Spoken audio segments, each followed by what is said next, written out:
তো আমার ছোট্ট একটা ভুলের কারণে আমি চলে যাই এমআর মিটের বাড়িতে। তারপর আমার সাথে যা হলো জানতে হলে সম্পূর্ণ ভিডিওটা দেখুন। প্রায় ৩ বছর পর আমি আবারও আসলাম আমার বন্ধুর শহরে, তবে সেটাও আসতে হয়েছে অনেকটা বাধ্য হয়ে, কারণ আমাদের গ্রামের মধ্যে এই সময় কোনো কাজ নেই। তবে এই শহরে অনেক কাজ রয়েছে, তাই আমি এই শহরে চলে আসি। কিন্তু আমার বন্ধু বলেছিল আমাকে নিতে আসবে। আশেপাশে তো কাউকেই দেখতে পারছি না, একটা ফোন করি। হ্যালো বন্ধু রোহিত, আমি তো স্টেশনে চলে আইছি, তুই তো এখনো এলি না। বন্ধু, তোকে এক্ষুনি ফোন করতাম কিন্তু অফিসে অনেক ঝামেলা, আমি এখন আসতে পারবো না। আমার বন্ধুর সাথে কথা বলা হয়ে গেছে, সে আমাকে বলল আজকে অফিসের মধ্যে অনেক কাজ, তাই আমাকে নিতে আসতে পারেনি। তবে এখানে একটা বাইক রাখা আছে, ওই বাইকে করে তার বাড়িতে যেতে বলল। আর ওই তো আমি সামনে একটা বাইক দেখতে পাচ্ছি। আরে এটা তো দেখি কেটিএম বাইক, এটা তো আমার একটা পছন্দের বাইক। সত্যি আমার বন্ধুর অনেক টাকা, কেটিএম বাইক পাঠিয়েছে। ৩ বছর আগে আমি এই গ্রামটা যেরকম দেখেছিলাম আজকেও গ্রামটা সেরকমই রয়েছে। খুবই নিরিবিলি এবং ভুতুড়ে একটি গ্রাম। আমার মনে হয় না এই গ্রামে কোনো লোকজন বাস করে। তবে যাই হোক, আজকে অনেকটা ক্লান্ত হয়ে গেছি, একটু বিশ্রাম নিতে হবে। আর আমার বন্ধুর বাড়ির সামনেই রয়েছে। ও ভাই, আমার বন্ধুর এত বড় বাড়ি। আগে তো একটা ছোট্ট ঘর ছিল। আমার কাছে যদি এরকম একটা বাড়ি থাকতো, তবে আমার কাছে এখন এত টাকা নেই। কম দামের মধ্যে যদি আমি কোনো বাড়ি পাই তাহলে আমি সেটা কিনে ফেলবো। আর সত্যি এই বাড়িটা দেখতে খুবই সুন্দর। তবে এখন আমি একটু বিশ্রাম করে নেই, তারপর আমার বন্ধু বাড়িতে আসলে তার সঙ্গে কথা বলবো, এবং যদি একটা কম দামে বাড়ি পাই তাহলে আমি সেই বাড়িটা কিনে ফেলবো। এখন রাত প্রায় 11টা, কিন্তু আমার বন্ধু তো এখনো বাড়িতে আসলো না। একবার ফোন করে দেখি সে এখন কোথায় আছে। হ্যালো রোহিত, অনেক তো রাত হলো, তুই তো এখনো বাড়িতে এলি না। বন্ধুরে, আজকে আমি মনে হয় না যে বাড়িতে আসতে পারবো, অফিসের মধ্যে অনেক ঝামেলা। তুই খাবার খেয়ে শুয়ে পড়, আমি কালকে সকাল সকাল চলে আসবো। তাহলে আর কি করার, খাবার খেয়ে চুপচাপ ঘুমিয়ে পড়ি। ভেবেছিলাম বন্ধুর সঙ্গে একটা বাড়ি কেনার ব্যাপারে কথা বলবো, কিন্তু বন্ধুর অফিসে তো খুবই কাজ, এখন তো আমার ঘুমও আসবে না, একটু টিভিটা চালিয়ে দেখি। বিশাল বড় একটা খবর, 4 লাখ টাকার বাড়ি বিক্রি করা হবে মাত্র 30,000 টাকায়। বাড়িটা যে কিনতে চান শহরের পাশের গ্রামে চলে আসেন। এত সুন্দর একটা বাড়ি আর এত কম দামে, আমাকে এক্ষুনি একবার যেতে হবে। আমার কাছে 30,000 টাকা আছে, আর বাড়িটার দামও তো 30,000 টাকা। এত কম দামে বাড়ি বিশ্বাস করতে পারছি না, আমাকে একবার গিয়ে দেখতে হবে। যদি সত্যি এত কম দামে বাড়িটা পাই আমি সঙ্গে সঙ্গে কিনে ফেলবো। টিভির মধ্যে তো বলেছে এই বাড়িটা রয়েছে শহরের পাশের ছোট্ট গ্রামটায়। আমি আসার সময় যেই গ্রামটাকে দেখেছিলাম, একটা ভুতুড়ে এবং খুবই নিরিবিলি গ্রাম। তবে যতই ভুতুড়ে হোক, এত কম দামে বাড়ি আমি কখনোই পাবো না। তাই আমাকে যে করেই হোক এই বাড়িটাকে কিনতেই হবে। এখন আমি সেই গ্রামটার মধ্যে চলে এসেছি, কারোর সঙ্গে কথা বলতে হবে। বাড়িটা কোথায় আছে এটা আগে জিজ্ঞেস করি। ওই তো সামনে একটা মেয়েকে দেখতে পাচ্ছি, আমাকে একটু সাহায্য করতে পারবেন? এদিকে নাকি একটা বাড়ি বিক্রি করা হবে, সেটা কোথায় আছে? এই গলির পেছনের গলিতেই সেই বাড়িটা পেয়ে যাবে, তবে বাড়িটা খুবই ভুতুড়ে, বাড়িটা না কেনাই ভালো। আচ্ছা ঠিক আছে, আপনাকে খুবই ধন্যবাদ। আমি বাড়িটার লোকেশন পেয়ে গেছি, পাশের গলিটার মধ্যেই রয়েছে। আরে এটাই তো মনে হচ্ছে সেই বাড়িটা যেটা আমি টিভিতে অ্যাড দেখেছিলাম, আর এরা মনে হচ্ছে বাড়িটার মালিক। আমি এই বাড়িটা কিনতে চাই, এটা নাকি বিক্রি করা হবে। আরে আসো আসো, তোমার জন্যই তো অপেক্ষা করছি। কিছু কি বললেন?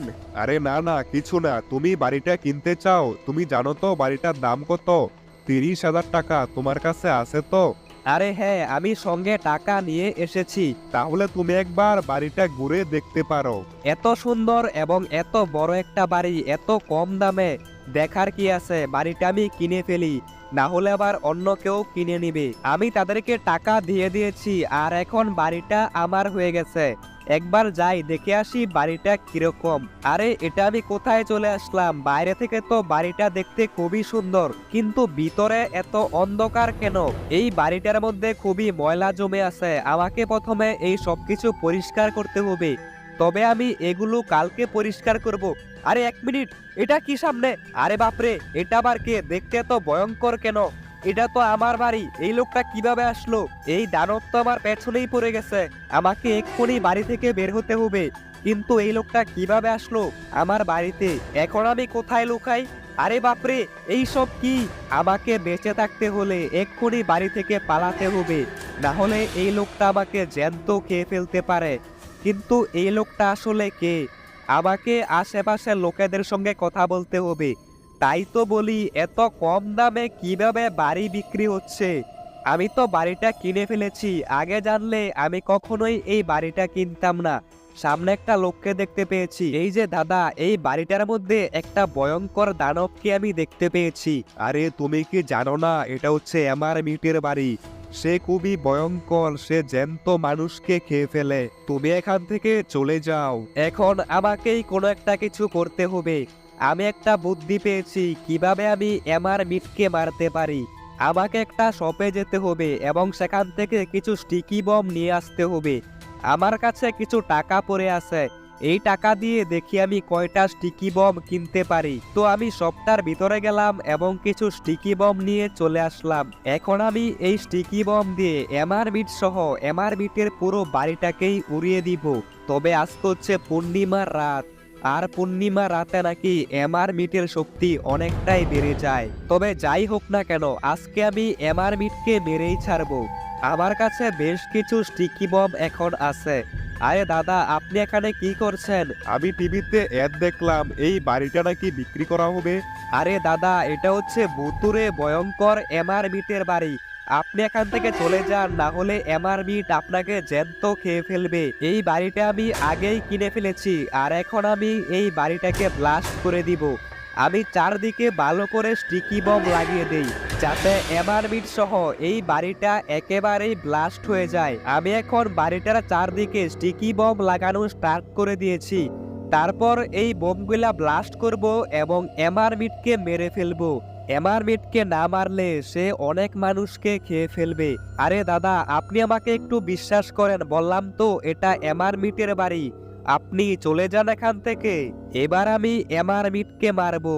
এখন দেখি এমআর মিট কিভাবে বেঁচে থাকে।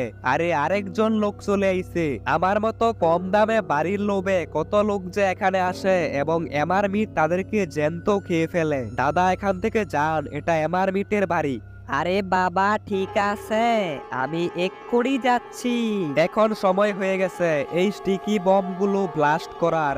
তবে এখন তোমাদের সবাইকে ভিডিওতে লাইক করতে হবে, কারণ আজকে পূর্ণিমার রাত, এমআর মিটের শক্তি খুবই বেশি, তাই তোমাদের লাইক করতে হবে। এখন আমি স্টিকি বম ব্লাস্ট করে দিয়েছি, আর তোমরাও লাইক করে দাও। অনেক কষ্ট করে আজকে আমরা এমআর মিটকে মারতে পেরেছি এবং এই শহরকে বাঁচিয়ে নিয়েছি, না হলে এরকম কত লোককে এমআর মিট জানি জ্যান্ত খেয়ে ফেলতো। তো তোমাদের সবাইকে ধন্যবাদ ভিডিওতে লাইক করার জন্য। তোমরা না থাকলে আজকে এমআর মিটকে মারতেই পারতাম না।